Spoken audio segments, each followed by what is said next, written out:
Hey guys, before the show starts, I just want to take a minute to thank you for all the 5-star reviews on iTunes.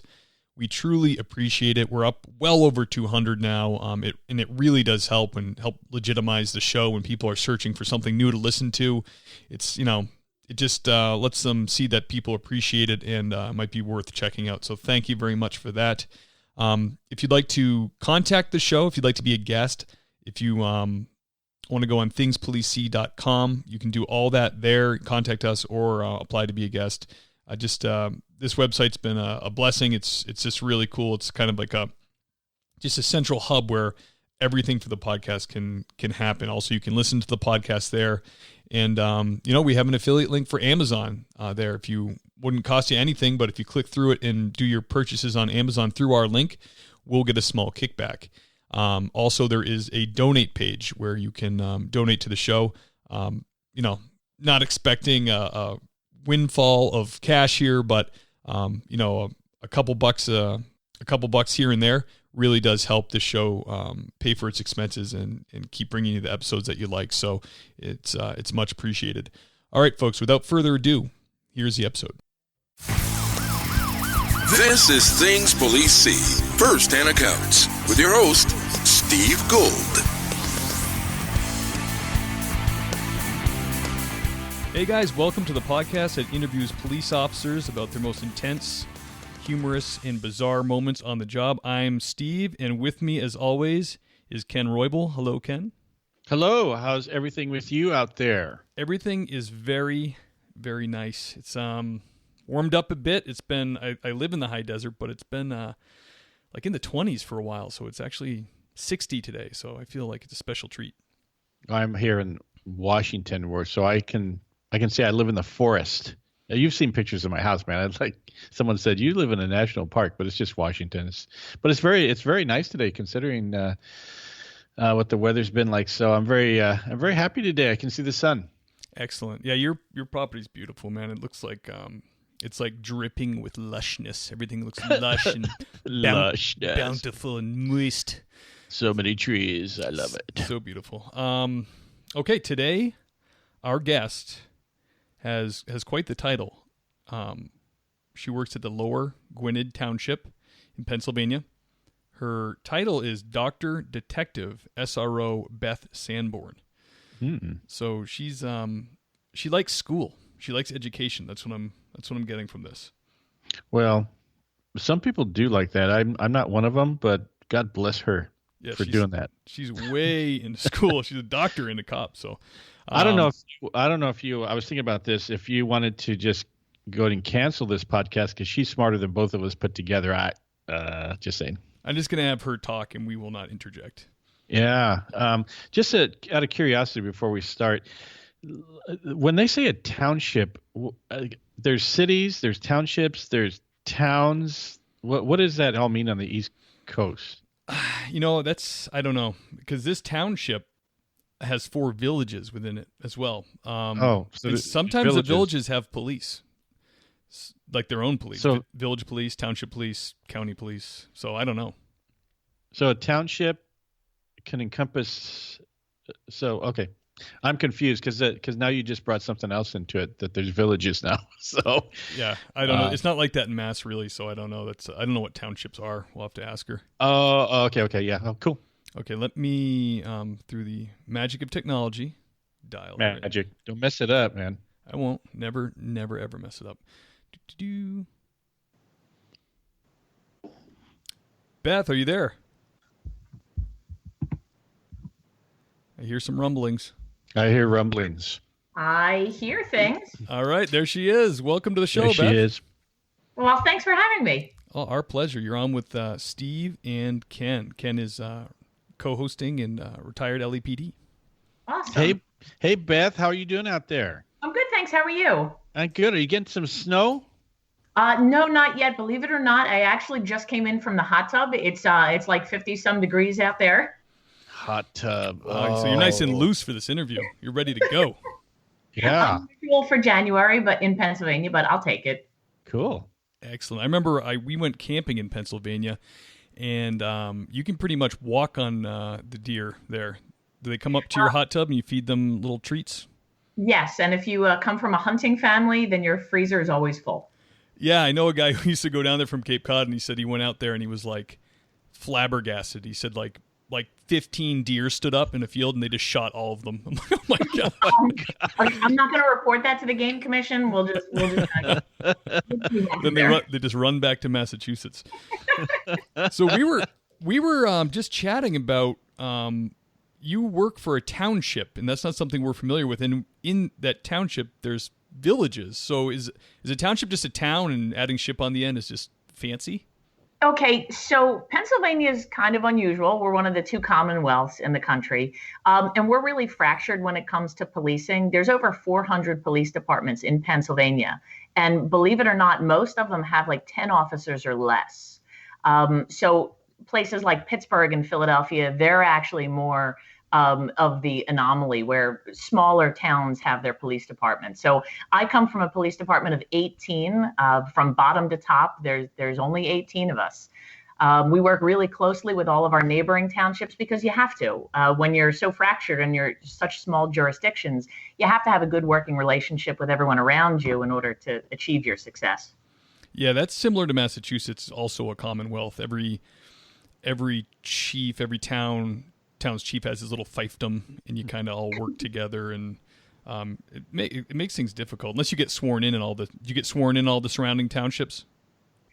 No, but we do have mutual aid agreements. We do have acts that are signed by county judges that allow us the ability to enforce laws outside of our jurisdiction, within eyesight, when we're requested for assistance, things like that. Yeah, see, Ken, you guys were spoiled in California. You have peace officer status.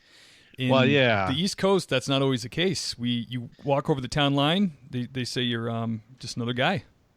That's interesting, Beth, because in California, you're a California peace officer, so I can go from one side of the state all the way to the top, and I have peace officer powers no matter what. And it doesn't matter what county I'm in, what city I'm in, and then in California also you have municipal police, you have county sheriffs, and you have the highway patrol, which is the state troopers type of thing. So those are pretty much the three jurisdictions. Period. And then you guys you were saying, what's a commonwealth? So a commonwealth is just a different designation for a state. The other commonwealth is Virginia, and then there's the District of Columbia, Washington, D.C., whereas the rest of them are states. So commonwealth ties back to original roots, and I wasn't really aware this was going to be a history component. So I'm really hoping that my social studies are up to I can call one of my kids in here to give a true and accurate description. But the one thing I do remember from middle school and high school is that Pennsylvania and Virginia are the two commonwealths in the country. So are you saying Massachusetts is an imposter commonwealth? Only by name? If there's a third, please forgive me. I didn't prep my social studies before this. They might just call it that still. It might just be a state now. And you don't have to worry about it, Beth, because Steve and I are going to believe everything you say anyway. So we're going to be like, oh, wow, that's so cool. You have no idea how smart and pretty I am. It's incredible. And modest. I'm still waiting for my camera to click in, so we're good. It's interesting because I like talking to people from across the country on these podcasts. It's just the different setups and the towns and everything. And Steve, you were mentioning in Massachusetts, in California, you can be in pursuit from, for 150 miles. You can be in pursuit for 3 hours or something like that. And you have jurisdiction based on your peace officer status all the way through the state of California. But you were saying something about you have to have an agreement or something to go into the next town? Well, okay. So you're pulling up a whole host of different issues as far as police pursuits go. And I'll tell you, just with progressiveness of laws and the liability conscious state that we're in right now, it has to be an unusual set of circumstances for a pursuit to occur. For the most part, pursuits get called off relatively quickly. So no, there are no 3-hour pursuits in this area. You'll find it more so in cities, but when it comes to suburban areas where we're more suburban and we're more rural, it's just the costs outweigh the benefits. So you'll find it's incredibly rare for a pursuit to occur around here. And then, well, my question would be, if you're pursuing for 3 hours, do you stop for gas midway? Do you say, like, I'll be back, I'm just going to run to the local Quickie Mart and fill up and grab a soda and then jump back into it? Well, it depends. If your lunch comes into play, then there's breaks, and Right. the crooks are required to stop. There's laws in California where they have to stop and say, well, this is lunch break, and then they pick up after, and then that's And then, So like, you fly, I'll buy, and then it's like, well, no, it's a ham sandwich, not turkey, and then you have to go back and decide on mayo. The bad guys in California all cooperate all the They're time. very kind, very kind. They have, it's a touchy-feely type of state, but it's just it just is interesting to me. Steve and I have spoken about this quite often when we're working backgrounds together, and he was saying, there has to be some kind of agreement, or if you go into another town and stuff. So I don't mean to get off on a different subject, but I was just curious how that all works. Yeah, no. If we were to have a pursuit, if there were to be something unusually hot and particularly violent, where it necessitated a pursuit, we're not stopping at each border and asking the chief to come out and requesting the district justice to sign a court order. We're going to go and we're going to follow it through to the end, and then we'll worry about that part afterwards. And I've never really encountered a situation, or I've never heard of a situation where a pursuit stretched through multiple jurisdictions, whether it ended successfully or not, injuries or not, arrest or not, where the police suffered any type of repercussions for jurisdictional issues. Because you're talking about a continuation of events, you're talking about exigent circumstances, so you're permitted to continue on and pursue figuratively as well as literally. Yeah, Beth, it's probably the same. You guys sound the similar as Mass. First of all, there's mutual aid agreements that are agreed. Like where I worked, we had a 15-town mutual aid agreement. So you could, on duty, you could go any one of those towns and enforce the law. Off duty, you only had power really in your jurisdiction, unless it was a felony in your presence. So like, Ken, it's just this patchwork of laws, and it'd be so much easier just to give states peace officer status like California. But these old school states on the East Coast, they are really attached to how they're set up. The law goes way, way, way back. So like Beth was saying, like there's mutual aid agreements to kind of fix it. And there's a patch here, a patch there. And it all kind of works out in the end. But if you didn't have any of those mutual aid agreements for us in Mass, and it's all has to do with civil law, like speeding or something. If you're in pursuit of a felon, you can keep going through towns in Mass. But if it's civil, like speeding or unlicensed or something like that, you'd have to stop at your town border unless you called and said, can I have permission? But then we have the agreements that take care of all that. So I know that's kind of a convoluted, long answer, but it's kind of a mess. And well, actually, speaking of similarities with Pennsylvania and Massachusetts, fortunately enough, there's this thing called the internet these days. And Google has so kindly informed me that you are correct. Massachusetts and Kentucky are the two other Commonwealths. So there's 4, not 2. I stand to easily be corrected. So it's Massachusetts, Virginia, Pennsylvania, and Kentucky. And I'm sorry, continue on as you are. I appreciate your the intensity of your research. That's great. I've run into this with Steve before. He is an Einstein when it comes to intelligence and stuff. And I don't even mess with him, Beth, when it comes to stuff. With Commonwealth knowledge, at least. Yeah, that's his thing. How to boil an egg. That's a different story for Steve. But anyways. Beth, we want to get down to it. Can you take us back to the first hot call, or the first call you went to as a police officer that kind of got your blood going? Well, okay. So I think you're going to find with a bunch of the questions that you have for me that I'm not your typical. So I think some of my answers are going to fall a little bit outside of the box, but also fit your criteria. So it's funny if you were to ask me when I had my first adrenaline dump. So I work in a little teeny tiny suburban area just outside of Philadelphia, Pennsylvania. We're a very affluent community with a lot of money, a lot of names that might be recognizable. And so therefore, we don't have a tremendous amount of crime. And yet, we do have our burglaries because, well, where there's money, bad guys are going to come for it. But we also have a lot of large farms. We have horses. We've got these beautiful winding roads. And I like animals. I don't go to the extreme where I'm a vegetarian, but I don't hunt, but I have no objection to eating anything. But I've always had this one rule with my coworkers. When we have a deer struck and the deer needs to be put down, if my coworker will shoot it, I'll drag it off to the side of the road, no matter how bloody, beaten up, or disgusting it is. And it works for us.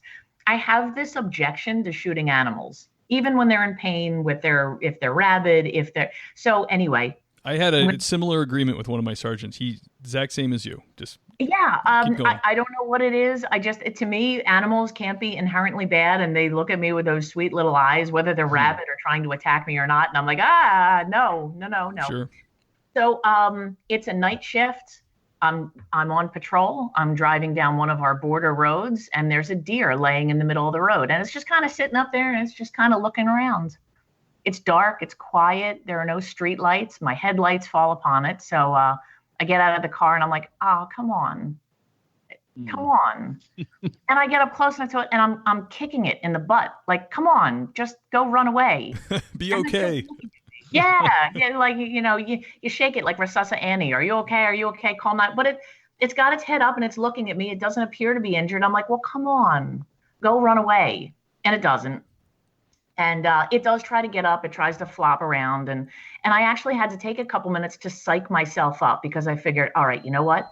It's the middle of the night. There's nobody around me. No one is watching this. You can do it. You can shoot this deer. And I kind of stood off to the side, and I had this little internal dilemma, this moral dilemma going back and forth. And I figured, all right, you know what? Come on, you can do this. I psych myself up. I walk up to the deer and I shoot it. And it only took one shot to kill it. And that's good. A lot of people sit there, empty a magazine. Well, we're kind of discouraged from doing that. Sure. But, so I shot the deer, and it took a moment for it to die, and then I was convinced that it was deceased.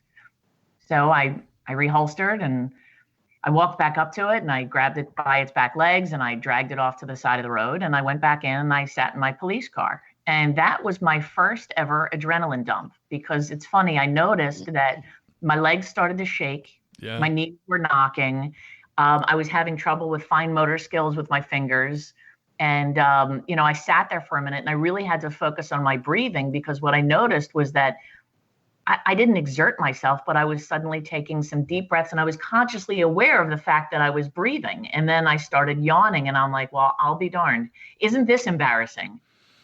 But it was something that to me was traumatizing. And Absolutely. I'm like, all right, well, I'm done with that. I did it. And if I have to do it again, I will. But gosh darn it, I'm going to take every opportunity not to. So is that a hot call? No, but that was my first ever memorable adrenaline dump.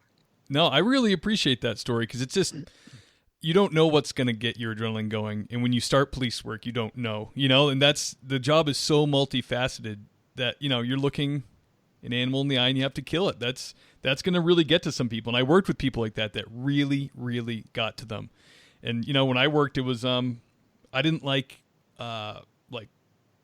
tragic medical calls.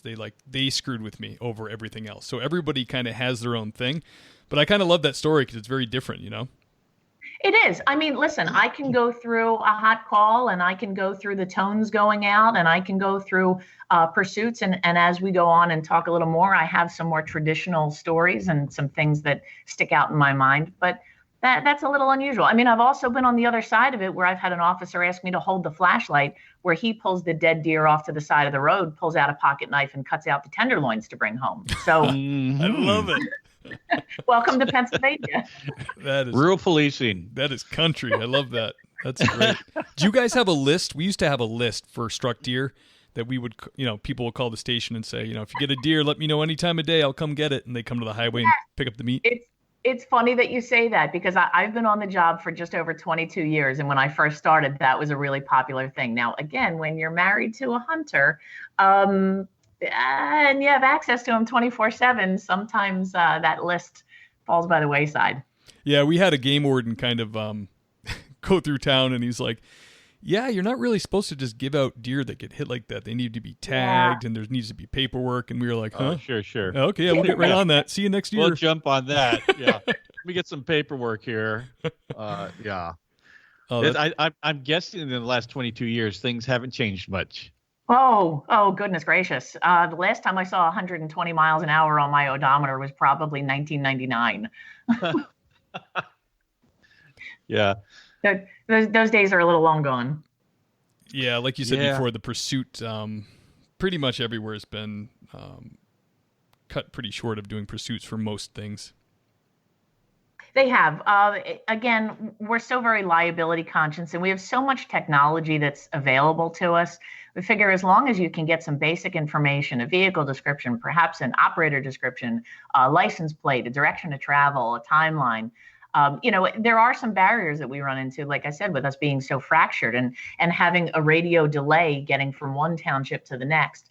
But in the end, I would say it's successful. We're more progressive. We're trying to keep the community safer. We're trying to achieve the goal and minimize any casualties along the way. Yeah, we used to hear on. Oh, go ahead, Ken. Oh, no, sorry. I was going to ask Beth, can you please define, with regard to police work, can you define progressive? Well, there's so much technology that we have available to us. Our mobile data terminals that we have in our cars allow us to complete so much. We have access to running criminal histories and driver's licenses and getting pictures, as well as any court documents.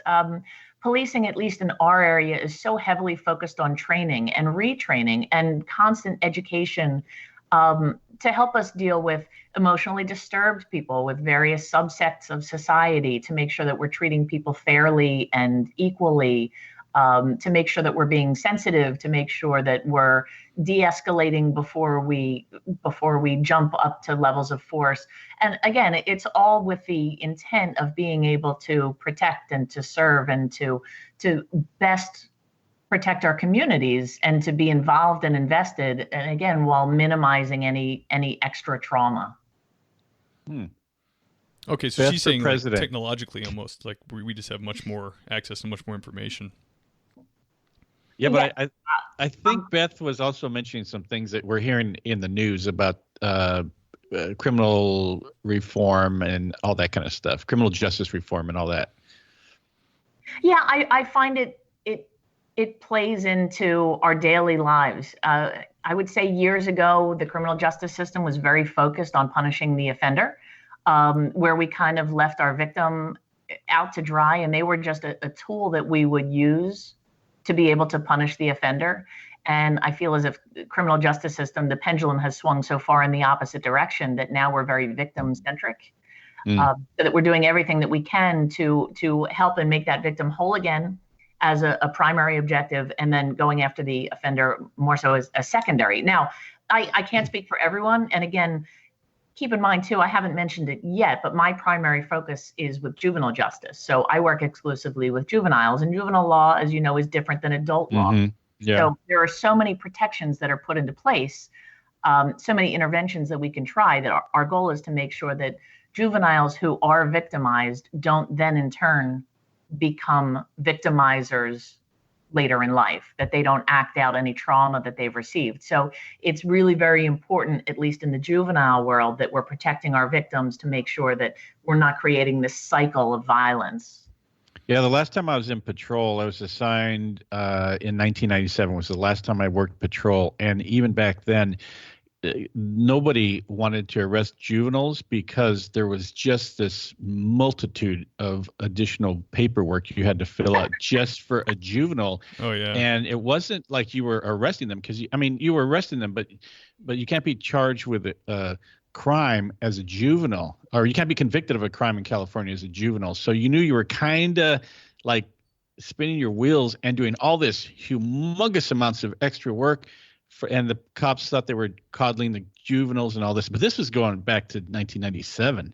Well, I'll tell you, a funny thing is that I assumed our juvenile caseload in January of 2015, and that was just following the Penn State Jerry Sandusky, Joe Paterno scandal. So juvenile law changed in January of 2015. So my forte, I came right in as laws were changing, as requirements were changing, and it was almost like that day, my colleagues and my coworkers, my partners were like, yeah, I'm not touching juveniles. I'm not doing anything with juveniles. So the big joke has become that any call call for service or any encounter with juveniles, they just send my way. So, of course, I make a joke that if they respond to a medical emergency at a nursing home with a 92-year-old patient with difficulty breathing, they're like, well, this person used to be a juvenile. Let's send it over to Beth. Take care. Oh, once you get a specialty, people start shoving them all at you. Yes, suddenly everyone has forgotten that they're allowed to talk to juveniles. I'm not certified in that. I can't do this. It's going to cause a problem. I didn't get any training in that. Yeah. So you must have, working with juveniles, you must have a strange or bizarre story. I feel like everything I do is strange and bizarre. So as far as juveniles, I mean, I get some very unusual disclosures, but if I can, some of my favorite strange and unusuals were back from patrol days, because then you just get exposed to everything. Right. So, a similar suburban road, middle of the afternoon. And our most unusual calls involve animals because, well, they're so unpredictable. We had gotten a call of a flock of turkeys in the area. Not all that unusual in and of itself. And I worry that by the end of this interview, you're going to think I'm so backwoods country. You may never speak with me again. Not at all, but I'm with you. I worked in a rural community, but Ken, I don't know about Ken. I mean, Ken, have you ever shot a deer, put it out of its misery? I didn't see a deer until I came out to Washington in 2018. So, city kid. No, well, I have definitely two great animal stories for you. So we get a call of these turkeys, and I drive down the road, and lo and behold, they're walking in the street. They're crossing knotted crosswalks, and they're just kind of wreaking havoc. But there's not a tremendous amount of traffic on this road anyway. So I pull up, and I'm in a marked patrol car, and I don't really know what to do because they don't teach that in the police academy. Right. So I figure at least if I get my car up close to them, it should intimidate them, and I should be able to just kind of get them out of the way, one would think. But they were defiant turkeys, which makes me think that perhaps they were juveniles. So I'm not entirely sure. But they just wouldn't get out of the way. And I thought, okay, well, if the police car doesn't work, let me just take it up a notch and let me use my air horn. So I hit the air horn, which lets out this really loud, ah. And what I found was each time I hit the air horn, the turkeys would respond back with a gobble. I'm like, you've got to be kidding me. So I would hit the and they would I'm like, stop it. Are you kidding? So then it became funny. And I mean, after about 10 or 12 hits of the air horn, like I'm drawing people out of the house. I'm like, yeah, I don't really know what to do. So I figured, all right, well, that's not working. So I went to open up the door because I figured, everybody responds when a cop comes out because now you mean business. And I go to open up the door, and the one turkey starts to peck at my car door. Yeah. And if you've never seen a turkey up close, they're big. And they're big and ugly. They are ugly, and they have really sharp dew claws. So I try to open up the door, and the turkey, for the most part, tells me, get back in your car. So I got back in my car. And now I'm trapped in my car because I don't know what to do with this flock of turkeys that are now surrounding my car. Well, my partner pulls up behind me, and I can see in the rearview mirror that he's laughing. And he gets out on the radio and calls out that he's on location and doesn't think that I'm going to need any further backup. And he comes out, and he's Hunter Joe Mountain Man kind of guy. He gets out of his car. He's not intimidated by them at all and just stomps around and winds up chasing them out of the way and frees me from my trapped police car. That's funny. They really are kind of intimidating because I was a natural resource officer for 4 years, and I went on turkey calls just like that. People get freaked out. They're like, there's this turkey, it's running out in the road, and it's pecking at hubcaps, and it's and they act so weird. And you get there, when I was being trained, I went on one of these turkey calls, and my supervisor was like, well, they're turkeys. He goes, why do you think you call someone a turkey? Because this is what turkeys do. And I said, wow, I've never put that together, that the turkey as an animal is just a weirdo. Yeah. They're pretty bizarre. Totally. They were weird. mocking you. Yeah, totally mocking me. I kind of feel like, when it comes to animals, though, I got my revenge. We had another similar, if you're interested in another unusual animal call. Yes. We had gotten a call of loose pigs in the area. Again, sorry for sounding like country bumpkin. I love it. Loose pigs. And I show up on scene. I'm met by the homeowner who thinks this is hysterical. And he walks me out into the backyard, and lo and behold, there's 2 piglets there. Now, listen, we are not that rural. I mean, we're 10 miles north of Philadelphia. We're a nice little suburban township, but there's 2 pigs there, and they're happy. They're just walking around eating grass, and I don't know what to do about it. Again, also not taught in the police academy. If I were to redo MOPEC curriculum, I would probably add a section on animals. Yeah, so really. How big are these pigs, Beth? They're not big. I would say, like, my dog is 35 pounds. It's smaller than that. Okay. They're domestic cat size, maybe a large domestic cat. Oh, wow. Yeah, they're kind of little. They're like adorable. Yeah, super cute. Well, and as you hear the end of the story, so I get to I don't know what to do about this, and I figure, all right, well, I get this brilliant idea that perhaps if I try to chase them, they'll run home, because they're pets. They are not wild animals. Lo and behold, it worked. So I chased them, and of course, then the jokes of the pig chasing the pigs didn't take very long to catch on to. I chased them through a backyard, through a tree line, and we got to a barn where there was a cute little sign outside, pig crossing and all these adorable little things. We go into the barn, and the barn is set up like a residence, but clearly a barn residence. Animals live here, but there was furniture, there was a television, there was a sofa, there were dog beds on the floor, there were tables and chairs, but there was also hay, and there was farm equipment. I go to knock on the primary house door, and this woman comes out, and she had no idea that her pet pigs had escaped from their own home. So she took us back out to the barn, and she introduced us. She got the pigs back inside, and we're able to secure them. And we call those types of residents very eclectic. She treated her pigs very well, and they had much better housing accommodations than some of our residents do. Wow, that's really weird. That is odd. Do you recall their names? I don't remember their names, and it would have been fantastic had I, but just the fact, the one part that sticks into my head is me, not very gracefully, chasing these pigs through a backyard just to see if I could get them to go home. Yeah, that's one of those moments in police work when you're like, am I actually doing this? Yeah, it's not one of my more proud moments, but it makes for a good story. Yeah, we had cops transfer to our place. I was worked on Cape Cod, which is out in the ocean, very unique kind of community, but rural most of the year. And we had cops transfer in from cities and state agencies, and they would get a call from dispatch, hey, go to the National Seashore and help the park stand by with a snapping turtle in the road. Oh, sure. They would come back in the radio and go, what? Are you kidding? They're like, no, this isn't a joke. Get your ass to the turtle. And they're like, I have to tell you guys, this is all foreign to me. Poor Ken's like a fish out of water here. He's like, I did not participate in any of this at all. Oh. But well, you can now. You're in the Pacific Northwest. Oh yeah, there's all kinds of animals all over the place. It's interesting out here. It's a different world than California.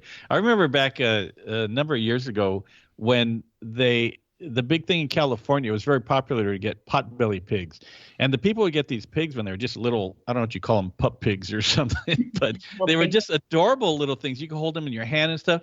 But then people were getting very disillusioned because the pigs would then grow into actual big chubby pigs and slobs and stuff, and they weren't the cute pigs that they were when they first got them, so they were being dumped off at different places. So the pigs, when they're little, they're awesome, cute. They make the little noises and they have cute little eyes and nose, and you just fall in love with them. But then they grow into real big pigs. I remember that trend. People getting shoes for them so they don't ruin their hardwood floors. I remember that. That's funny because they're smart. Yeah. They say some pigs are as smart as a 3-year-old, so which could be good and bad. Yeah, yeah, that's interesting. But that's a good pig story. That was good. I like that. Beth, do you have a most intense or terrifying call you'd like to share? I do. I have 2 that really stick out. One that involved me that I can recall a lot of the details of, and another kind of ancillary, but was working a day shift And I was the OIC, the officer in charge that day. And we were standing out back at the police station. The day was kind of wrapping up, so we were really just expecting to go home. No concerns, no worries.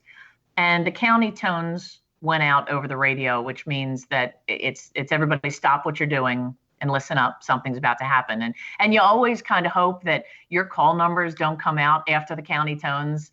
You know, we're all standing around and you hear boop, and everybody stops. It gets real quiet, and you just hope it's not you that they're calling after. And our county dispatch put out an officer assist that a canine officer a few townships away from us was in active pursuit and had been reportedly shot in the head.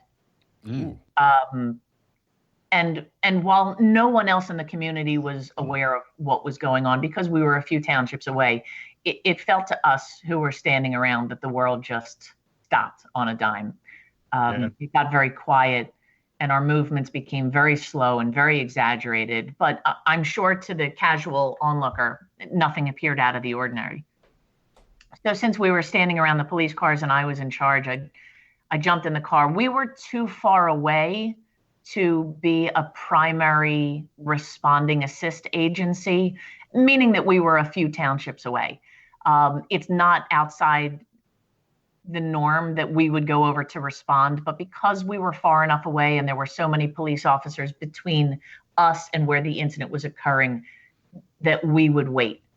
So I jump in the car, everybody stands outside the window, and I remember opening up the computer to be able to pull up the call so I could see the details, see the officer involved, because of course we all know each other, and you just hope and you pray that it's not your friend, and you hope and you pray that this is just a miscommunication and it's not actually in fact the case. But I remember opening up the computer and I can see myself sitting in the driver's seat and just trying to get my fingers to work to pull up the active calls, trying to make sure that I'm continuing to breathe, trying to make sure that the guys who are standing around me are all still with me. And okay, let's hang on a second. Let's take a moment. Let's breathe. Let's focus. Not do anything stupid. Hold on. And pull up the active call so that we could see the details. We found out the officer who was involved. He was, in fact, a canine officer. His dog was with him. It was incredibly traumatizing. It was ridiculously intense. I can picture that day. I can picture every detail about that day, including what my plans were that evening. And as I was sitting in the car and everyone was standing around me, the incoming shift was coming around the back of the station so that they could come in and start their day. And even they could tell that there was something different about the air and about our demeanor and our stance. And the oncoming sergeant came in to relieve me, and he's still standing in jeans and a T-shirt. He's got his uniform slung over his shoulder. And he says, all right, let's get ourselves together. He put a call into the chief while I was kind of briefing everybody as to what was going on. And the chief sent our oncoming shift down to the township to assist, and kept us who were on day work to stay back and to maintain our township, because we weren't going to leave our township without police services. And that was one of the longest nights that I can think of. And we didn't even really get stuck staying all that late. It was maybe only another hour or two, but it felt like a lifetime, because when you're not there, but you know little bits and pieces of information, you're dying for it, like a starving man with food. You just need the little morsels of information. Mm-hmm. The officer did not survive. It was a very dark day for a lot of us in our area of the state, because I don't want to say that we're not accustomed to it, but in the suburbs, it's an incredibly unusual set of circumstances. Not to suggest that it's any less traumatizing when it happens in an urban environment, but unfortunately, I think we're a little bit more desensitized to it. And while it's still traumatizing, it's different when it's an unnamed brother that we just kind of stand alongside versus someone who you know by name and by face. Mm-hmm. So that was particularly difficult. And I would say that was probably a more traditional, intense and terrifying call. The other one that I can think of, I actually talk about regularly when when I speak to police academy classes and to families of law enforcement. My husband is a police officer as well. And he is a former sniper on the SWAT team and firearms instructor and trainer and all that good stuff. And in 2012, there was a SWAT call that went out, and I'm not on a specialized unit. 2012, there was a SWAT call that went out, and as it turns out, it was a police officer from a neighboring state who was off duty, armed, and involved in a domestic situation with his wife. And he came up to our area, barricaded himself, and it turned into a barricaded gunman hostage situation. And my husband was the lead sniper on that call. We've been married for 20 years. He's been a police officer for 23 years. I've been a police officer for 22 years. I know what it's like to be a cop. I know what it's like to be a cop spouse. I know what it's like to be a cop mom. So I tell spouses and I tell family members, the worst thing that you could possibly do is watch the news. Yeah. So don't do that to yourself. Don't subject yourself to that information, whether it's complete or not, but all it's going to do is leave you with more questions than answers. So that day in 2012, I knew there was a SWAT job that went out. My husband was actually down by the Jersey Shore with his boat. He was fishing that day. He got the call to come in. And when aerial shots of the scene came out, I saw my husband's truck with his little boat on the background. I'm like, well, okay, he's there. He's still there. I see the boat. And I'm watching the news as the scene is unfolding, doing exactly what I tell people not to do. Of course. How can you? It's like a moth to light. And I couldn't pull myself away from the television. And my husband had been on dozens of SWAT calls, but something felt different about this one. And I worried. I was so horrified that today was going to be the day my husband was going to have to kill someone, and he was going to have to kill a fellow cop. And I couldn't get that out of my head. I had 2 kids at the time.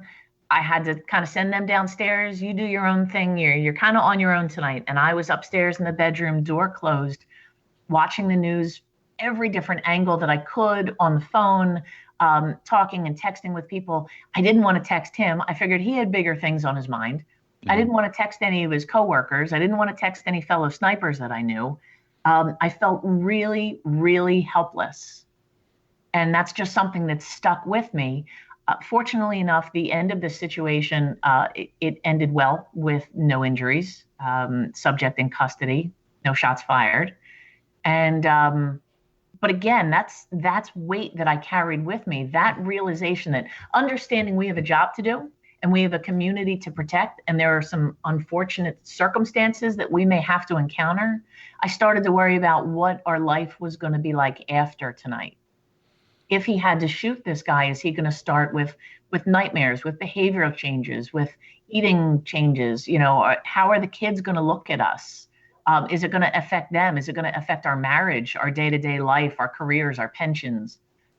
It was a really traumatizing event. Not so much for him, believe it or not. He had righted himself with it, but for me as a police spouse, I really struggled with it. Oh yeah, you have almost too much knowledge in your head to, that can just bang around and torture you as the situation unfolds. It's almost better to be a spouse that doesn't know the ins and outs, Yeah. I have that little, crazy, lady mentality too. Every once in a while, I tend to imagine the worst. Oh yeah, absolutely. I wanted to ask you about that story you told about the canine officer that was shot in the head is eerily similar to what happened on Cape Cod just over a couple years ago. Sean Gannon was a canine officer. He was shot in the head. It was the same scenario. It's and the weirdest thing about it is you told that story. Before the podcast, I was on my MacBook, and I thought I knew Sean. He was a couple towns away from me when I worked, and I thought I had known him, but I wasn't sure. And on my iMessage on my iMac, I guess it catalogs all your messages forever on mine, anyways. And it just his message popped up that we had texted in 2015 about some stuff, and I was like, Oh my gosh, that's how I know Sean Gannon. We talked about this, and then he was the officer that was shot in the head, the K-9 officer. I just connected that right now. It's just like you said, knowing the people involved is crazy. It is, and actually, since you did mention the officer's name, I think it's important. I don't mention bad guys' names because I don't think that they deserve their information to be put out there. But this was Officer Brad Fox, and he was a decorated veteran and a decorated officer. His dog had been shot too, but the dog survived. It's just been it was a difficult time for all of us. And you're talking, this was, well, I can tell you that it was September 13th, 2012. So that same year that my husband had the sniper call. But those things stick with you, and they kind of frame the way you see the world. What was the outcome with the suspect? You know what? I don't know. I don't remember. I feel like my memory, I have a lapse. I can see myself sitting in the car.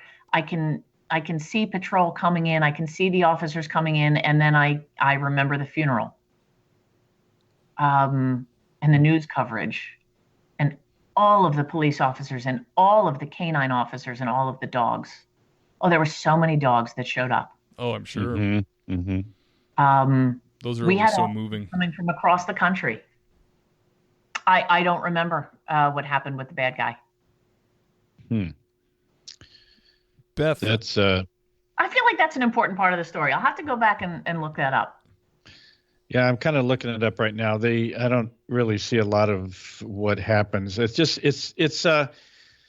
justice in the police officers' minds isn't served very often. And I was just curious if this guy, he's probably still in prison if he's still alive, but I was just curious about that. Yeah, one would hope. You'd hope so. Yeah. And not to claim to be vindictive or anything, but it's that's someone who's dangerous.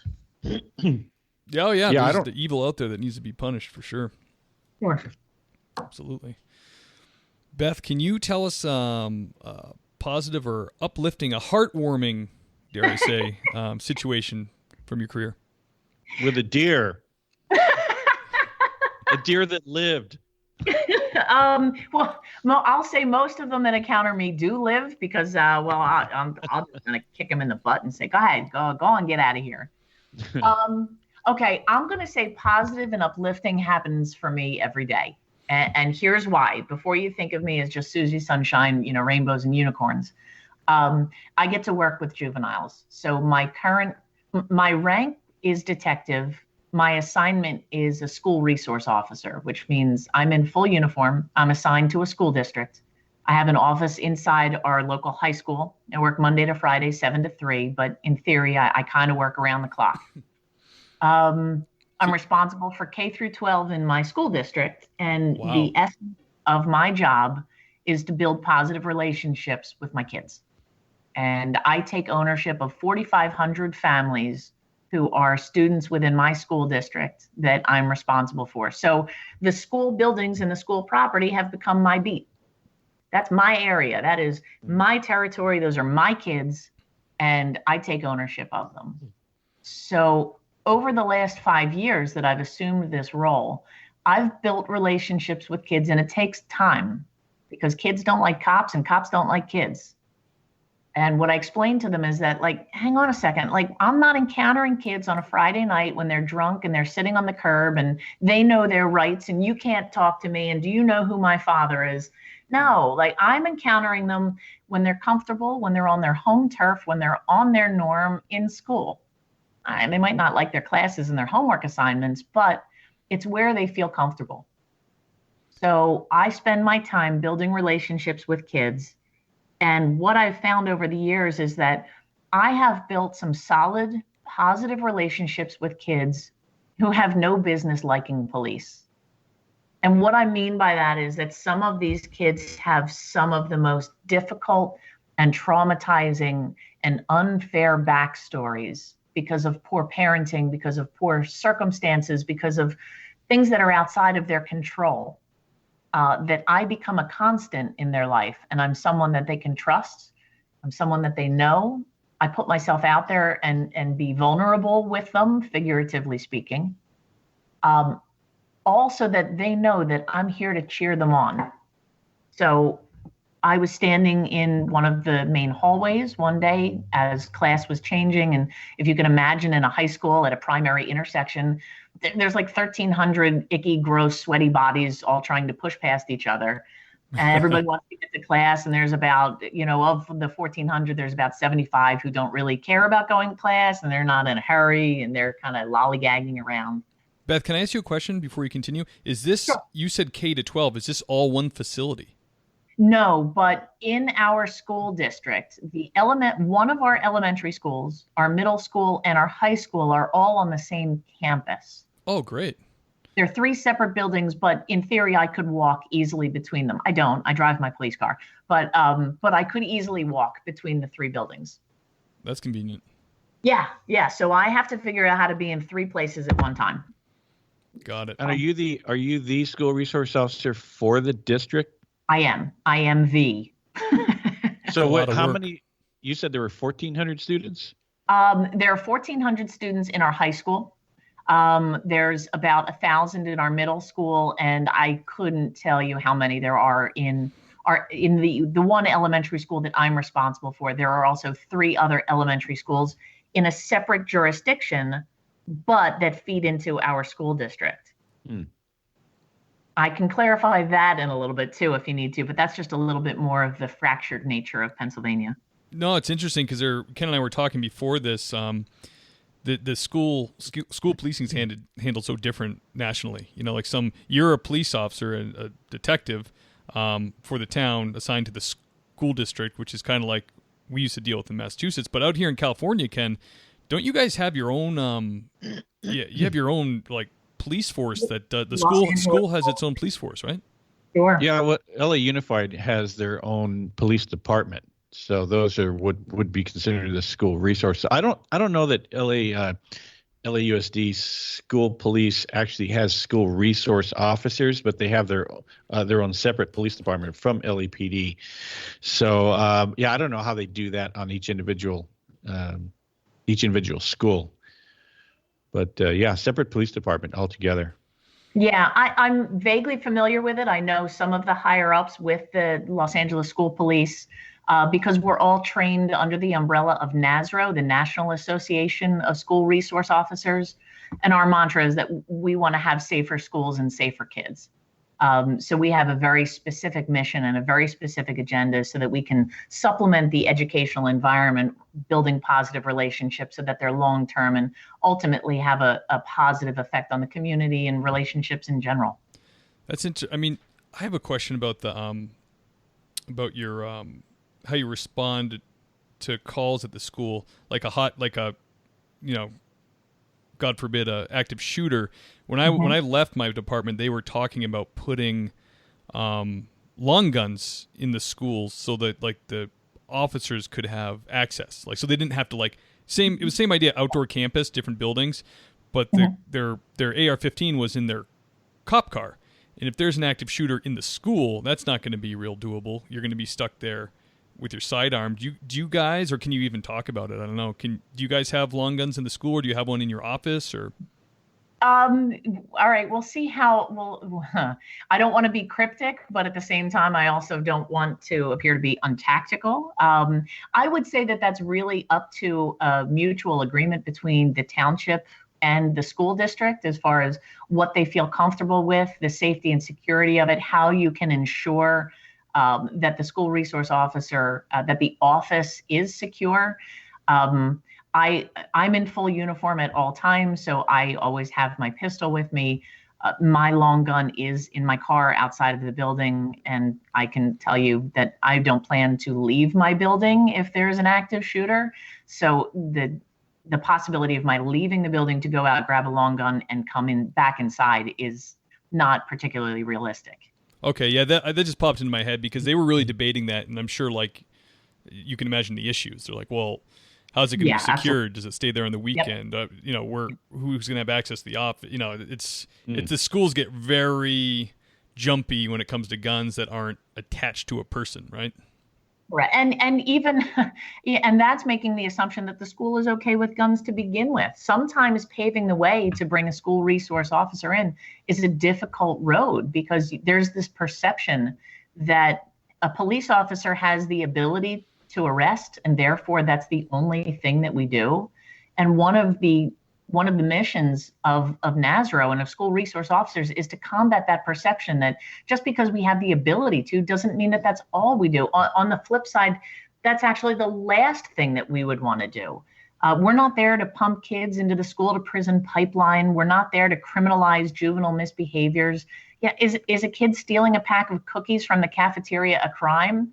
Well, yeah, that's theft, but does that mean that we're going to arrest them? No, it doesn't mean that. You're talking with reasonable people who want to find out the why behind this behavior, because sometimes making an arrest isn't going to solve the problem, and it's not going to negate the why behind it. Do you feel like the school system, I used to see this battle go on with our school resource officers sometimes where, like you said, something like that, it can be dealt with a different way, creative punishment or whatever, but keep the law out of it. But when it is actually time, when you see something and you go, okay, this needs to be enforced, do you get pushback from the school? Do you get the principal saying, we don't want to move forward with this, but then you're feeling that you're a separate entity at that point. You're like, all right, well, wait a second. I'm the law. You're the school. I'm still very much a cop. So do they give you free rein to just, press charges on students, or do they get very involved? Me personally, yes, I have free rein. And the reason why I have free rein is that, number one, I'm a reasonable person. I can see the grays. It isn't just black and white. I've established myself in the school district as being very student focused and student centric. I'm very, very reticent to arrest if it's something that doesn't necessarily serve a purpose. If there are other interventions that we can put into place, if an arrest needs to happen because we need to have a student removed from the environment, 100%. Then that's the route that you take. If a student needs to be arrested because we need to have them supervised by juvenile probation and we need to have other interventions put into place like the academy aftercare who will drive to a kid's house, get that kid out of bed and bring them to school and then take them home and put them back inside their home, then that's what needs to happen. If these kids don't have a strong family background or a supportive network, then they might need external supports. But, am I going to arrest a kid, every time there's some pushing and shoving? I want to press charges. Okay, well, I get that that's a really emotional decision. Let's hang on a second. What is that going to accomplish? What is that going to prove? And once we can get to the bottom of this, I mean, as touchy-feely as it sounds, I'm all about holding kids accountable, but arrest isn't the only way to hold kids accountable. I think it gets very political as well because you're dealing with different thought processes with regard to the political atmosphere in the country. I recall, I think it was maybe late 2017, early 2018. My daughter-in-law at the time was she was a elementary school teacher in New Mexico, and there had been some incident like within that week where she was going to have a music presentation for like 400 students and their parents. And this incident happened in New Mexico, close to where her school was. And so she told the principal, hey, let's, is it okay if we have a police officer just kind of on campus during the performance? And she was told no, because it might offend some of the parents. So they didn't assign a police officer to that, even though it was a heightened state of security at the time. Mm-hmm. And she was told no because of the politics of it, or what it looks like. And that can be a difficult hurdle to overcome. When I assumed the role of school resource officer, I spent a lot of my downtime and my off time making sure that I was visible at the school, and not just for the events where you might suspect there would be a problem, like a football game or a basketball tournament. But I came to some of the chorus events. I came to the art show. I came to the plays to encounter parents whose kids might never get in trouble, so they might never encounter a police officer. They had seen and heard my name because it was important to let the community know that I was going to be there. But until they actually got to meet me, until they saw the smile on my face, until they saw that I was genuinely invested in their kids' success, then that made it an easier transition. And that's so critical to the success of a school resource officer position, because the last thing you want is that cop with the mirrored sunglasses with that closed body language, standing with their arms folded, telling you that you have to respect my authority. And you're setting that program up for failure. You're creating a divide between the police and the community. And all you're doing is continuing that adversarial relationship where in turn, I'm only one set of eyes. If there's a problem in my school, I need everyone to be aware of what's happening around them so that they can help me, because I can only be in one place at one time. Despite security cameras in effect, I'm not sitting in my office looking at security cameras all day. I'm walking around and building relationships so that when we do have an actual, honest to goodness, real deal intruder come into our school like we had last year, students ran up to me and they were like, Officer Beth, there was a guy on the bus. He came into the school. I said, okay, great. You've got my cell phone number, right? Okay, which way did he go? I'm going to go look for him. You call me if you see him. And not a minute or so later, they called me, Officer Beth, up in the Circle Gym lobby. I come running back up. There he is. And, I was able to get to the intruder, get him out of the building. From beginning to end, this incident was 3 minutes long, but it was my students who felt comfortable to say something to me, who had access to me 24/7. They all have my cell phone number. They call me and text me at all hours of the day and night, all year long. Oh my gosh, that would drive me crazy. It does, but when you're invested and when you love what you do, you asked me about an uplifting and a heartwarming experience. When my kids text me because they have a question or a problem, or they tell me, I can't talk to my guidance counselor, but I trust you.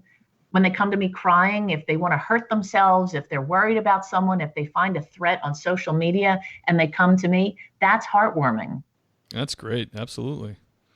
I think that's part of that humanizing the badge. They don't just see you as an enforcer of the law, but they see you as a safe place. Sure. That's great. Yeah, that's like, hopefully gone are the days of parents marching their kids into the police lobby and going, can you send a cop out here to yell at my kid? Oh, jeez. Like, yeah, that's just what we want to do. Have your children hate us. Hated that. I get that request quite regularly, and I have to tell them, I'm like, listen, it doesn't work that way. But I tell my kids, I'm not going to lie to you. If you mess up, I'm going to tell you messed up. And I'm going to tell you what the reality is. And I'll tell you what, a lot of times I hear from parents how much their kids respect me and how they don't want to disappoint me. That means a lot to me. Then I'm doing my job. I'm trying to build relationships. I want to get your kid to their version of success. And it's not going to be the same for each kid. And they're not going to have the same path to get from their start point to that success. But my job is to figure out what their success is, how to get them there, and then just kind of make sure that I'm the bumpers that they can bounce off of so that they can have this forward progress to get to their success. Yeah, that's good for you. That's a really tricky, I mean, at one point, our school resource officer was not around.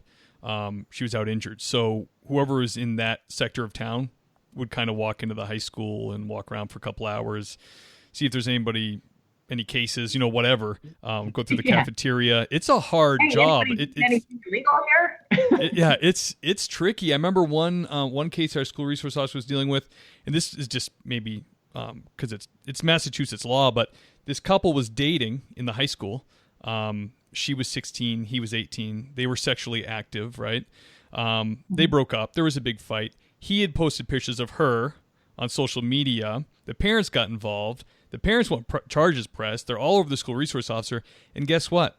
In Massachusetts, 16 is the age of consent. So they were legally having sex.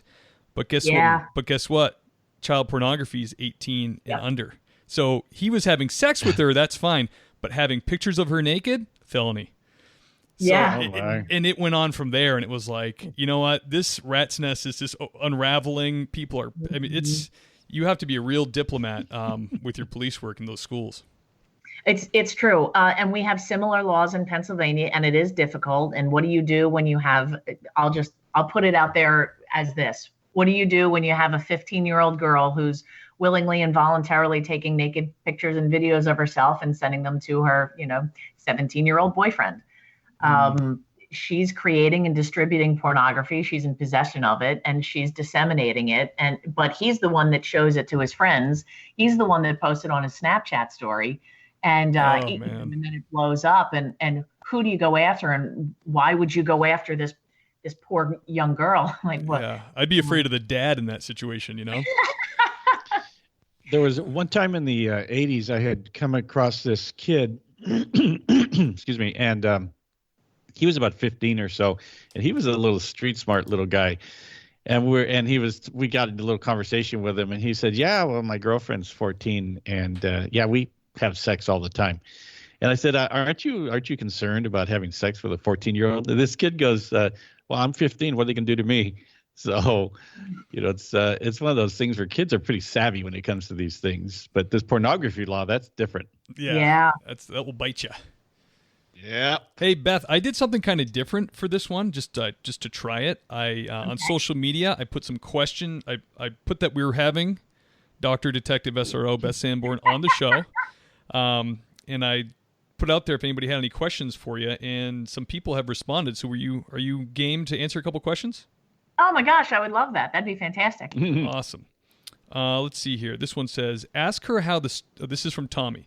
Ask her how the students at the school or schools she is the SRO at perceive law enforcement, and if she sees a glimmer of hope for the youth finally being receptive of law enforcement and not so dismissive of blanketing of all cops as being bad. Okay. Tommy, that's a really great point, and that's one of my primary objectives as a school resource officer is to bridge that gap between kids and law enforcement. What I need them to see is that, really, believe it or not, despite, again, my demeanor and my attitude, and if you see me, sometimes I've got my hair down and a funky manicure and 100 nail rings on my fingers. Like, there's more good guys out there than there are bad guys. And you might catch somebody on an off day, you might catch them on a bad day, but just as much as kids are intimidated by cops, cops are intimidated by kids.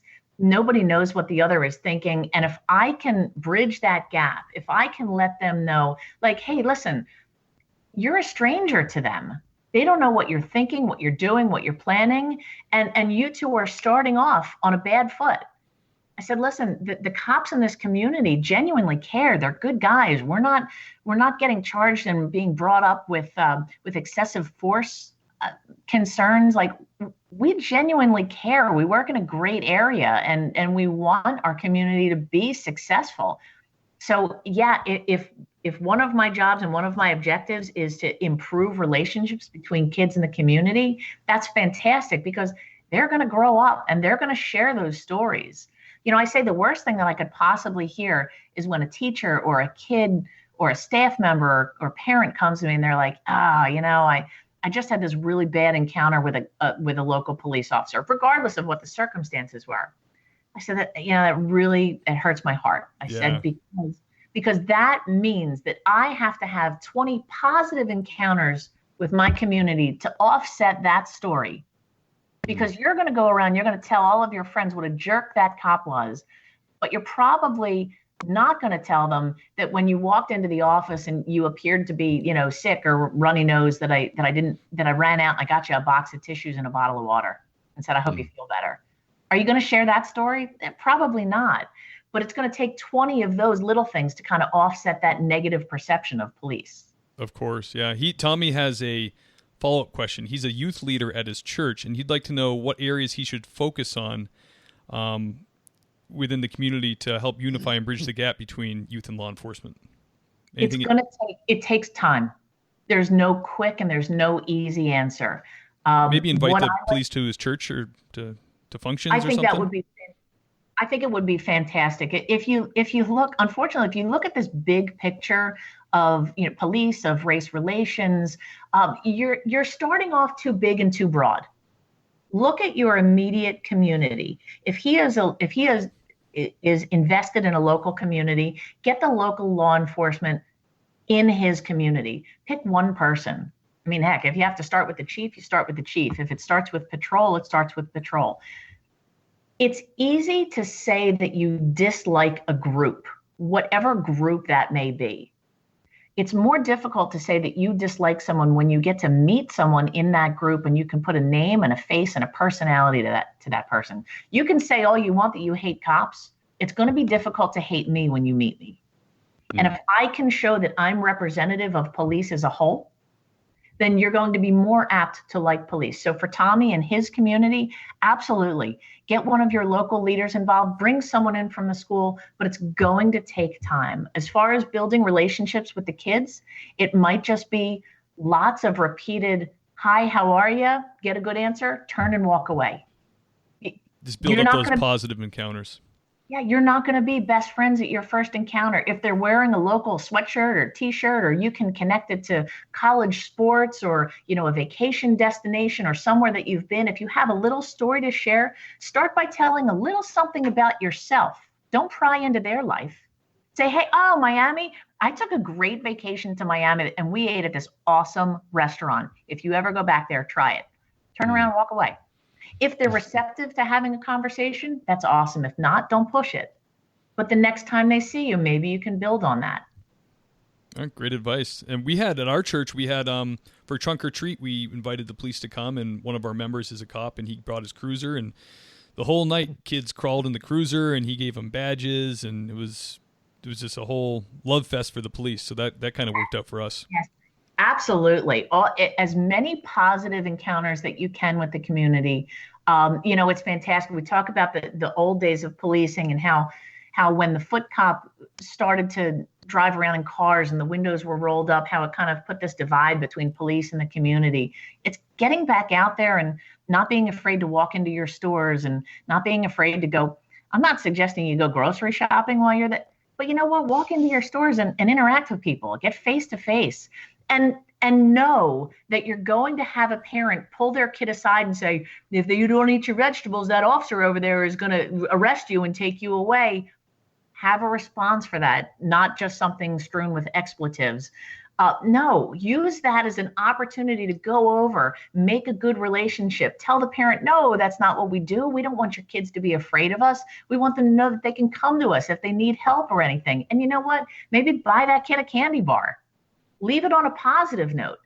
And I'm not talking about doing something like this for like a social media flash. Like, we're not invested in our community so that we can get this viral video. Hey, listen, those stories are awesome, but those stories happen all day, every day with policing. We're all trying to do things that are positive for our community. I don't need to be on Facebook to know that I'm making a positive difference.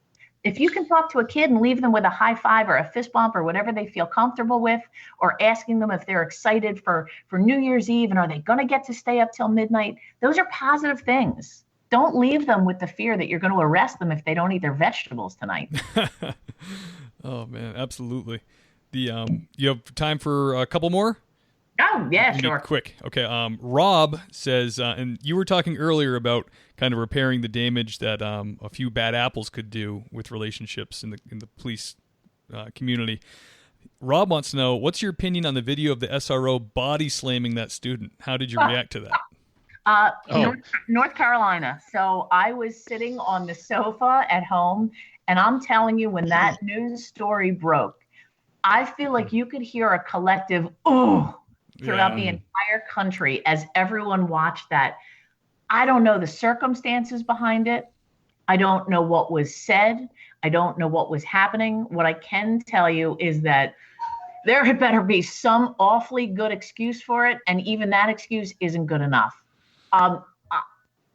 Did you get razzed at all at the school? Where your kid's like, "Don't throw me down"? No, no, I didn't, because my kids and my people know me. But here's the thing. I can't for the life of me imagine what could possibly have happened to result with that. I mean, twice. Twice. And then to drag them along. Now, it's here's hard the to thing. watch. So I hear that story and I go, this is going to sound terrible. And I'm like, oh man, all right, well, it was a deputy. I'm like, thank goodness it wasn't a school resource officer. Really? And then fast forward about 30 seconds and I'm like, this deputy was a school resource officer. And I thought, what training? No. It is so essential. NASRO is so very specific, and we are so very proactive with training properly, with ensuring that we have the proper skills and the proper tools to do our job. And what makes you think that you're not, you know what, I'm almost left speechless because it is so outside of the norm. But the problem is that story gets shown. And now people are like, school resource officers, I don't want any kids near my cops. There's an estimated 20,000 of us across the country. We're working 8 hours a day. We're working extracurricular activities. We're coming back at night. We're cheering on our kids on weekends. And those positive stories don't make the news unless someone's buying a bike for someone or donating an organ or something unusual like that. But goodness gracious, what an awful, atrocious example to be set. And it really sets us back. But the only thing that I can say about that is not the norm. That is an unusual anomaly. And goodness gracious, should that never be repeated? I had a feeling you would react like that.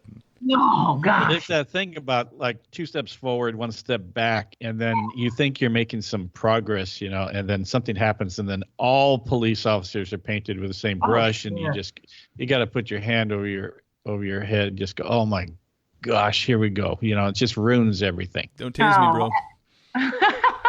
Don't tase me, bro.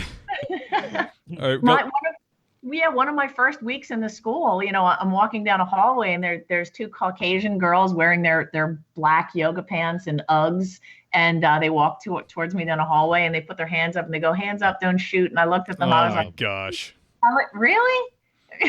Come on, ladies. I said, that hurts my heart. You're kidding me. I said, I'm just as intimidated by you as you are of me. Listen, 44 years old, walking into a high school cafeteria with 300 kids sitting around. You don't think the record scratched across and like conversation stopped and looked at me and I'm like, do I have any boogies? Is my zipper up? Like, please don't trip and fall. Don't do something stupid. Don't fart. Don't throw up. Don't pass out. You walk in with your baseball cap Saibas. What's up, Holmes? Hey, I'm here to relate to you. And nowadays, kids don't have any problem saying, hey, what's up, man? What's up with that? And kind of fronting you off in front of everybody. Absolutely. They like to put on a show in front of their peers, and it's really understanding. It's funny. It's understanding how the teen brain works, what adolescence means, what they're going through, and being able to, if you can't relate to it, at least being able to understand it. Beth, we have one more question here. Okay. Sean asks, how do you fit that many titles on your business card? Sean, I love that question. I did treat myself this year. I bought myself a new desk plate. I was very proud of it. It is kind of neat to have a whole bunch of titles associated with it. But the important thing is that I show how much I value education, how much I'm invested in my career. It identifies who I am. And I know you should really be able to separate that. But I don't. I live it. I live my life as an SRO, as a police officer, as teaching my kids to think of others before themselves, to do the right thing, to be polite. Man, if I could be manners police, that'd be awesome. If I could get a title for it, I'd add it to my business card. But I just want, again, it sounds so silly. This might not be your typical cop response, but I just want people to be nice to each other, to be kind to each other, because it's distressing to see what the aftermath is and what the result is. And I think people are too quick to want to be victims and to look for something to claim to be victims. And I would love to be able to take that away from them so that we can really focus on the true victims, so that we can really help each other come together as a community to build each other up. And if there's a title for that, you let me know. Well, Beth, it sounds like you were the archetype, the perfect school resource officer almost. You got your doctorate even. I would probably beg to differ. Well, no, that's not true. I kind of am pretty cool. No, but no, I am really invested in it. I spent 3 years of my life living, eating, and breathing school resource officers, so that I could help my communities. I like to try to facilitate meetings with police departments and school districts to let each one know the benefits of what it can do for their community and what one should expect from the other, because I wholeheartedly believe in it. So when I spend 3 years researching Pennsylvania school resource officers, that's where my heart and soul is. Excellent. Hey, Steve? Yes. There is one question you missed. Ken from Washington had a question. Oh, yes. Go ahead, Ken. He's a call-in. There's a call-in question. And this, Steve and I talked about this earlier, and I wanted to get your take on it. In California, there's a new law that it says a new law bans willful defiance suspensions in grades K through 8. And I'm not sure if you're familiar with this. I'm not. I'm sorry? I'm not. I would love to hear more. It says the story goes on, and it's from an NBC affiliate, but it says California students in kindergarten through 8th grade can no longer be suspended for willful defiance under a new law. It makes it illegal for public and charter schools to suspend students for willful defiance, according to the school district. Willful defiance is defined as disrupting school activities or otherwise refusing to follow valid authority of school personnel. So if a teacher tells the student to do something, they just tell them, go pound sand. That's willful defiance. But they're saying that this one thing, the senator that wrote it, she says, ending willful defiance suspensions will keep kids in school where they belong and where teachers and counselors can help them thrive. Just trying to get your take on that. You know what? I agree. I really do. I agree. I mean, listen, I don't get involved in discipline. As a school resource officer, school discipline is a school issue. I don't want to be associated with giving out detentions. That's not my purview. It's not where I belong. However, when you have students with higher suspension rates and more time away from school, first of all, what good is coming of it? So you've got a kid who's at home. Their parents are probably at work. What are they doing all day long? Are they playing on their Xbox? Are they out and about wandering the community? Is there any benefit to the community? Is there any benefit to? And studies have shown, and forgive me, I can think of their names, but not a lot of the details of the study, that exclusionary discipline then leads to bigger systemic problems throughout life and into the community. You've got people who then show greater likelihood of arrest and encountering the justice system because of higher suspension rates. So if you've got a kid who's being defiant, who isn't following instructions, who isn't behaving and falling in line, sending them home to be by themselves, I don't really see how that is a benefit to that child or how it corrects that behavior. Perhaps it's an issue of a problem at home. Maybe it's an issue of medication or a medical diagnosis. And listen, I am not quick to suggest a diagnosis or medication because I feel every kid in the country has a 504, an IEP, or some type of accommodation. But what I am suggesting is that maybe try a different intervention. It may be that child needs a different class, a different teacher, a one-on-one aide. Maybe that child isn't fit for a traditional schooling environment. Maybe they're much better suited to technology or working with their hands, or maybe they're more apt to do better in a cyber environment. There are so many different avenues that people can take. The workforce doesn't look like it did in the 1950s and 60s and 70s, but education is really slow to catch up to that. Like, we're living in a time where the workforce isn't necessarily going into an office Monday to Friday, 8 to 9 to 5. The workforce is changing. So maybe that traditional schooling doesn't fit that child. Maybe we need to get parents more invested to work out, like, what type of kid is this? What do they respond to?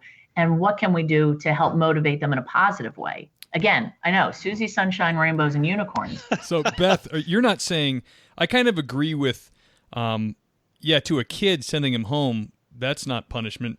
I don't mind, punish him, but do it at the school. Make him go to Saturday school or stay after.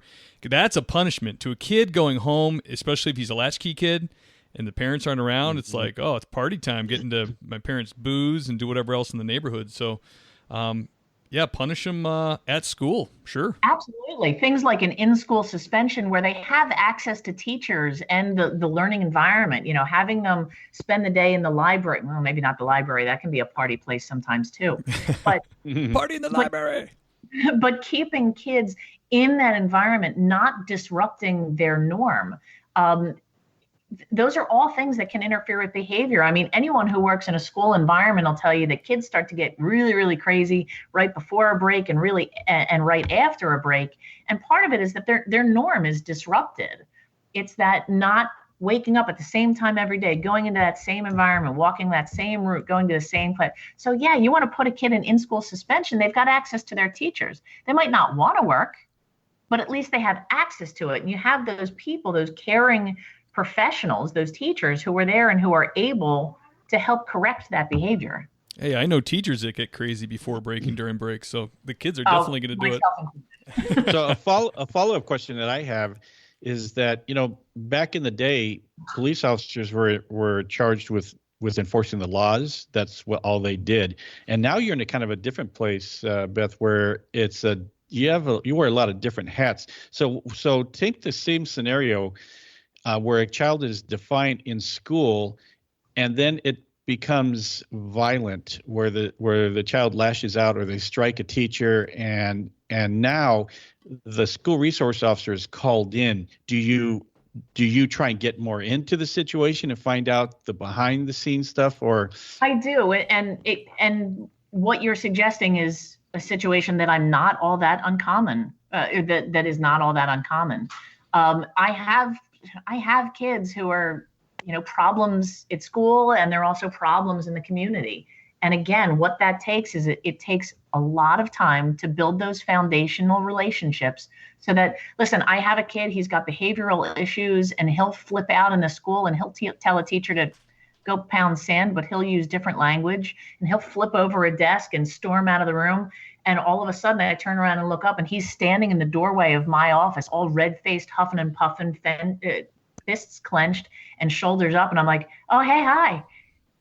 He's like, I just can't be here. And I was like, hey, man, good on you for coming to see me. Like, that's awesome. Come on in here. Come hang out with me for a couple minutes. Let's calm things down.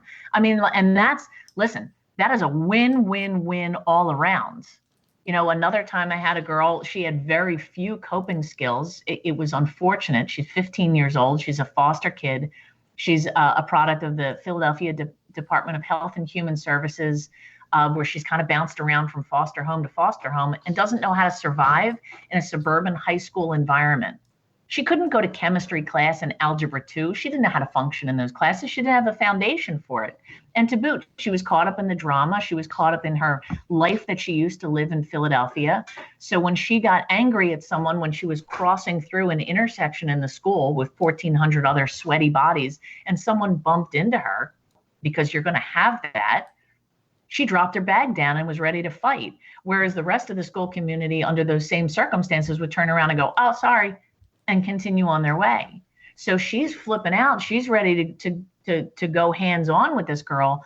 And when the school administrators, who were the first to intervene, couldn't get anywhere with it, they called me over the radio. I came up and I said, listen. And it took me saying, listen, and making eye contact with her. And I didn't say, listen, I addressed her by name because I knew her name. Again, part of a result of long-term positive interactions with her. And I was able to de-escalate with her to keep her from making that poor decision, to keep her from going hands-on and be like, come on, you want to go flip out? You want to scream and curse and flip things over? Come down to my office. Do it in my office. It's a safe place to do it. Nobody's going to get hurt. And I'll clean up afterwards. It's no big deal. Interesting. I think the system's overburdened, and there's too many students to teacher. The ratio's off, and then there's just it's just a huge, and there could be tons of different answers and reasons, and I don't know that anybody has the time to individually take, or I don't think the resources are able to take each student to fix the problem that probably should start at home. I agree. And it's funny, I've looked at educational models across different countries and like what works and what doesn't work. And I really stress the importance of parental engagement, and I say that kind of joking in the back of my head too. I can't tell you the number of times I've actually kind of pushed my own kids aside because I've gotten a work call or a work text outside of my normal hours. And I'm like, no, sweetie, you're fine. There's food in the refrigerator. Just go take care of it. And I know that my 13-year-old daughter, who's smart as a whip, is going to say, how come you're paying more attention to those kids than you are to me? And I'm just going to have to hold my head down and tell her that she's right sometimes. It really is important. I see how hard our teachers work. I see how they are so overwhelmed and how they care, but they get so frustrated, and they put in so much work for these kids from 7 a.m. to 3 p.m. And sometimes what happens is that once 3 o'clock rolls around and their students go home, there's no one to continue that support. There's no one to continue to reinforce those values. And it's almost like 7 o'clock comes and all of the work done the day before kind of washed away. And it's stressing. But then you've got other sets of circumstances where you've got a really strong family environment. You've got a really good background and you have a great support system, but there's still some failure along the way. And unfortunately, nobody wears a sign to let you know where that weak link in their chain is. Mm-hmm. Hey, Steve, before you wrap this up, there's a couple things I wanted to mention, if that's okay. Sure. One is going back to Beth was talking about Officer Bradley Fox from Plymouth Township, the one where the officer got shot in the head. The follow-up on that is the guy, the shooter, he was a convicted felon who wasn't going to go back to jail, so he killed himself. Oh, all right. Justice served there. And the last thing before we go is that I wanted to mention that in December 2019, Beth won the ugliest sweater contest at her police department. So many accomplishments. Yeah. I mean, that's really something, right? And it's right there. It's part of the news, and that is it is an ugly sweater. It's good to know that some accolades travel far and wide. I actually just got some really spectacular news. If I could just promote this for 1 second, as silly as this is going to sound, but I just found out that next Friday, January 10th, I'm going to be receiving the Honorable Louis D. Stefan Law Enforcement Award from the Montgomery County Bar, or the Montgomery Bar Association in Montgomery County, Pennsylvania. Here, I cannot stress enough how important it is that you love what you do what makes you happy, and the successes that come from that. Oh, congratulations. Yeah, congratulations. That's awesome. Yeah, absolutely. Cool. I mean, it's going to rival the ugliest police sweater, but I don't know if it can overtake that. That's a pretty big honor right there. You could have the plaque for both of them right on the mantle. Equal. Oh, well, put my jiu-jitsu trophies aside. Like, come on, this is collecting dust here. Exactly. Well, I'm going to print this photo out, Steve, and I'm going to put it on my Things Police See podcast wall of fame in my office. Picture of Beth in this sweater. Excellent. I love it. Beth, thank you so much for coming on the podcast. This was really fun. I had a fantastic time. I'm truly honored that you guys wanted to talk to me. So thank you so much for thinking to include me. Oh, honor was all ours. Absolutely. All right, man. Well, you be safe out there. Thank you very much. You as well. All right, Thank you.